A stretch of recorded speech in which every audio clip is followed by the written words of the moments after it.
तो इस तरह से देश के वीर जवानों को श्रद्धांजलि दी गई। इंडिया अब तक परिवार की ओर से भी देश पर शहीद हुए सभी जवानों को श्रद्धांजलि। आइए अब आपको दिखाते हैं एक रिपोर्ट जिसमें एक नेता की जबान किस तरह से बदलती है, ये हम आपको दिखाएंगे। आजकल इंसान गिरगिट से भी ज्यादा रंग बदलने लगा है।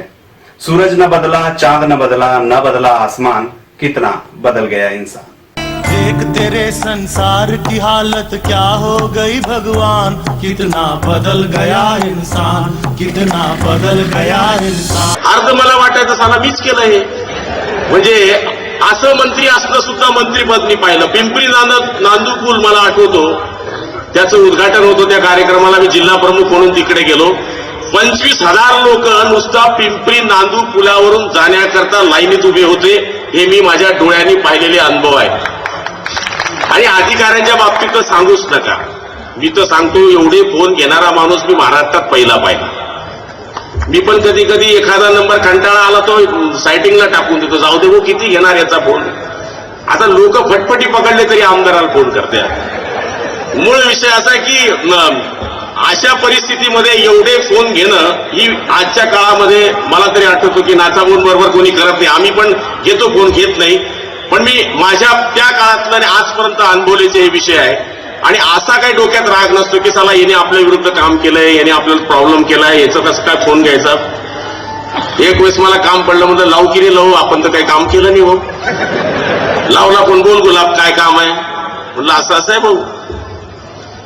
काल परवाकडे 353 केस होती माझ्यावर भरली पोलीसवाल्यांनी, ते MSCBची ठोकाठोकी झाली।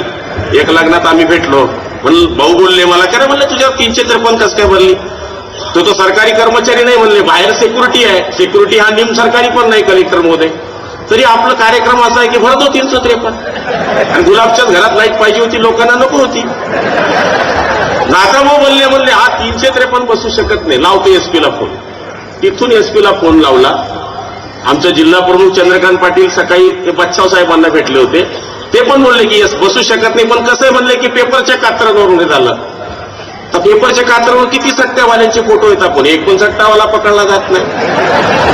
नाचा भाऊ म्हणले असं नाही होणार, 353 निकाल झालो भाई उसका, भाऊ काढला 353, एरंडोली केली। चिमणाबांकडे सध्या एरंडोल तालुका, त्यामुळे मला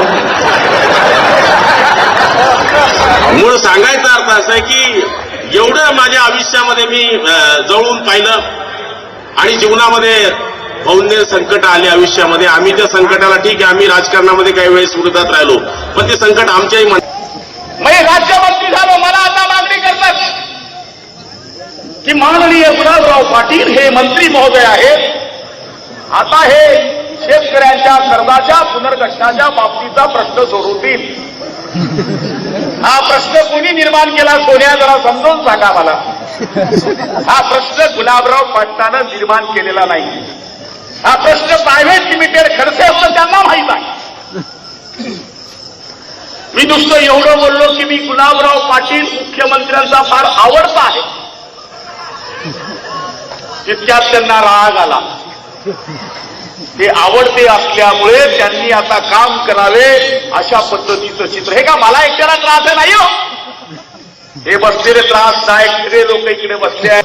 आता मंत्रिमंडळामध्ये वापसी नहीं है, इस मार्ग की सभी लाइनें व्यस्त है, कृपया थोड़ी देर के बाद डायल करें। आता मार्ग बंद झालेला आहे आणि मला वाटतं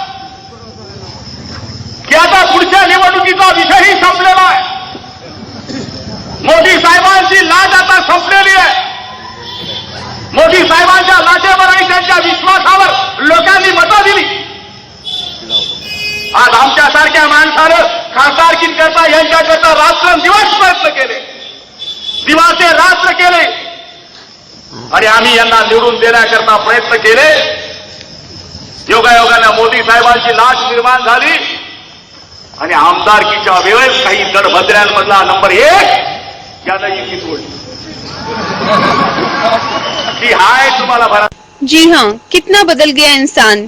आपने देखा किस तरह से राजकीय नेता समय समय पर अपनी भूमिकाएं बदलते रहते हैं। अब आप ही बताएं, प्रस्तुत वीडियो में दिख रहे शिवसेना के राज्य मंत्री गुलाबराव पाटिल के कौन से वक्तव्य पर विश्वास किया जाए, पहले या दूसरे। अथवा हम ये सोचने पर विवश हो जाएं कि इस व्यक्ति पर विश्वास करें या ना करें, मगर जनता करे भी तो क्या करे। अब तो विश्वसनीयता पर ही प्रश्न चिन्ह खड़े हो गए हैं। आपण बोललोय आणि हा पुरस्कार जो आपण दिला, मी तर विधानसभेमध्ये 10 वर्ष पाहिलं. हे आणि नारायण राणे साहेब पुढे राहायचे. आमची गँग काय मारपीट किंवा दादागिरी, दिलीप भाऊन आमच्या आरोळ्या मारणे हा कार्यक्रम मागे असायचा. कोणी मंत्री आगाऊ चालला का असं केलं यांनी, आमचं काम काय मागं. आमची फौज फक्त मग लढायचीच असायची मागे. एक वेळेस एक मंत्री लढला, भाऊ म्हणलेला लंबाच घालतो गुलाबी. 9 तास प्लेटवर बोलले. प्लेटचं बिल होतं कुठलं, 9 तास. सावकारे साहेब मंत्री म्हणे आवरीला होतो नाथा बोले. ही परिस्थिती आहे. हे आम्ही जवळून पाहिलं आणि काही काही गुण आम्ही निश्चितपणाने त्यांचे घेतले. आणि राजकारणामध्ये आजकाल असं होऊन गेलं, कलेक्टर साहेब तुम्ही पाय पडून काम करा, भानगडी करून करा, प्रेमाने करा, कसंही करा, पब्लिक म्हणते रिजल्ट होणार. एकनाथ खड़से जब मंत्री पद पर थे तब यही गुलाबराव पाटिल इनके गुणगान कर रहे थे, और अब जब खड़से मंत्री नहीं है तो यही गुलाबराव पाटिल खड़से की बखिया उधेड़ रहे हैं. बाबा तुम्ही 5 वर्ष पाटबंधारे मंत्री होतात, तुम्ही 5 वर्ष अपोजिशन लीडर होतात, तुम्ही 2 वर्ष 9 खात्याचे टॉपचे कॅबिनेट मंत्री होतात. आपण काय केलं? आपण काहीच केलं नाही. आपण आपला पद्धतशीर आपला कार्यक्रम चालू ठेवला, दहशतीचं वातावरण तयार ठेवलं. अरे मला मंत्रीपद मिळण्याच्या अगोदर काय काय नाटकं केली गेली या जळगाव जिल्ह्यामध्ये. कोणी वकील उभी केली मला माहित आहे. गुलाबराव पाटलाला म्हणले जेलमध्ये टाका, जाऊन आलो. 1 दिवस जाऊन आलो. येतो 2 साल जाके आहे. आणि जर आम्हाला तुम्ही दाबण्याचा प्रयत्न करत असाल तर आमचेही मुख्यमंत्र्यांपाशी जाण्याचे संबंध आहे. आमचेही मुख्यमंत्री ऐकतात, तुमचंच ऐकतात असं नाहीये. आम्ही या ठिकाणी सांगितले. आणि काय आम्ही हा जो गाथा रचलाय त्याच्यामध्ये आम्हाला असं वाटतं की या जळगाव जिल्ह्याच्या मागच्या काळाचं वैभव जे होतं, 10 आमदार जे यायचे तर युतीच्या माध्यमातून नाथाभाऊ असतील किंवा शिवसेना भाजपचे सगळे नेते एकत्रित असल्यामुळे तो गाथा असायचा. मलाही आनंद वाटतो की या 25 वर्षाच्या राजकारणाचा जो गाथा लिहिला जाईल त्याच्यामध्ये नाथाभाऊ अग्रसेन असतील, पण मंदिराच्या पायाशी आमच्यासारखे सुद्धा वीट म्हणून निश्चितपणाने तिथे असतील अशी खात्री आम्ही या ठिकाणी बाळगतो. पण आज मी आपल्याला खात्रीपूर्वक सांगतो, या महाराष्ट्र सरकारमध्ये युतीचं काम चांगलं चाललंय. जे खडे होते ते बरोबर मुख्यमंत्र्यांनी बाजू केली, बरोबर बाजू केलेलं आहे. आणि एक और गुलाबराव पाटिल बीजेपी की और प्रधानमंत्री नरेंद्र मोदी की बुराइयां करते हैं, वहीं दूसरी ओर महाराष्ट्र के मुख्यमंत्री देवेंद्र फडणवीस का गुणगान करते हैं. अब जनता इसे चापलूसी नहीं तो और क्या समझे, या फिर ये मान लिया जाए कि फडणवीस की तारीफ गुलाबराव पाटिल राज्य मंत्री पद मिलने का एहसान उतारने के लिए कर रहे हैं. ब्यूरो न्यूज, इंडिया आप तक.